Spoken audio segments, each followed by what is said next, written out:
कहते हैं खुशियाँ मिल सकती हैं बुरे से बुरे समय में, यदि हम रोशनी का दामन थाम कर रखें। हेलो दोस्तों, ये सच है कि ज़िंदगी का दूसरा नाम मुसीबत है। हमारे जीवन में मुसीबत आती जाती रहती हैं। कुछ लोग मुसीबतों का सामना डट कर करते हैं, कुछ लोग हार मान लेते हैं। कुछ लोग उन्हीं मुसीबतों की वजह से रिस्पॉन्सिबिलिटी को समझ जाते हैं और टाइम को समझ पाते हैं और हैप्पीनेस के साथ लाइफ में सक्सेस के लिए आगे बढ़ जाते हैं।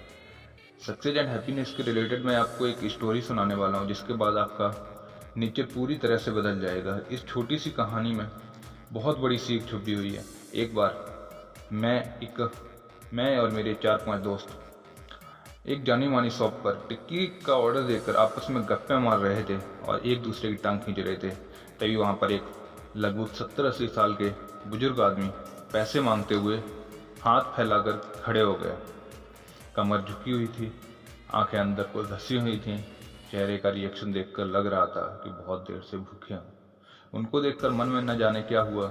मैंने कुछ पैसे निकाले और निकालने के लिए जेब में हाथ डाला और हाथ वापस निकालते हुए उनसे पूछा, बाबा टिक्की खाओगे?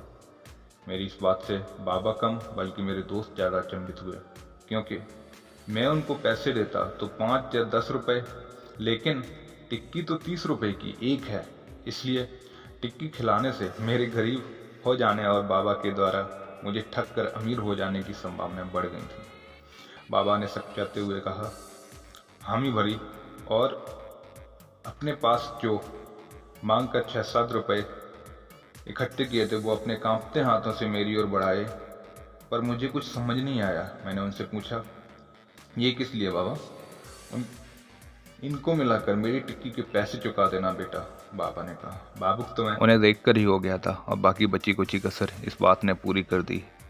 मेरी आंखें छलछला आईं और मैंने एक दुकान वाले से एक टिक्की और देने को कहा। उसने अपने पैसे वापस मुट्ठी में बंद कर लिए और पास ही में ज़मीन पर बैठ गया।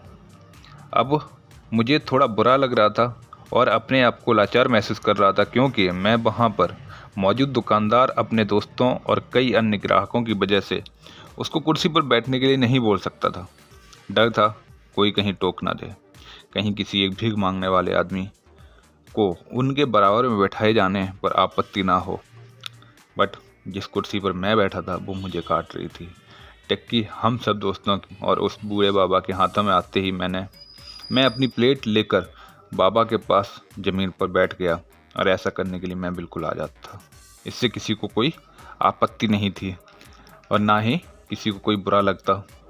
हाँ, पर मुझे मेरे दोस्तों ने एक पल घूरा, लेकिन वो कुछ कहते उससे पहले ही दुकान का मालिक ने आगे बढ़कर बाबा को उठाकर कुर्सी पर बैठा दिया और मेरी ओर मुस्कुराते हुए हाथ जोड़कर बोला, ऊपर बैठ जाइए साहब, मेरे यहाँ ग्राहक तो बहुत आते हैं किंतु इंसान तो कभी कभी आते हैं। अब सबके हाथों में टिक्की की प्लेट और होठों पर मुस्कुराहट थी। बस वो एक बाबा ही थे जिनकी आंखों में तृप्ति के आंसू और दिल में सैकड़ों दुआएं थीं। न जाने क्यों जब हमें 10-20 रुपए किसी भूखे या गरीब को देने या उस पर खर्च करने होते हैं तो वो हमें ज़्यादा लगते हैं, पर सोचिए वो चंद रुपए किसी के मन को तृप्त करने से अधिक कीमती हैं। इसलिए कभी कभी ऐसे दयापूर्ण और करुणा में काम करते रहें, चाहे कोई आपका साथ दे या ना दे। और शुक्र है भगवान ने आपको देने लायक बनाया, मांगने लायक नहीं। इसलिए बड़ी से बड़ी खुशी छोटे छोटे काम करने से मिल जाती है। दोस्तों, अगर वीडियो पसंद आए तो लाइक, कमेंट एंड चैनल को सब्सक्राइब जरूर कीजिए और बेल आइकन को प्रेस कीजिए ताकि नेक्स्ट वीडियो का नोटिफिकेशन आपको मिलता रहे। Thank you.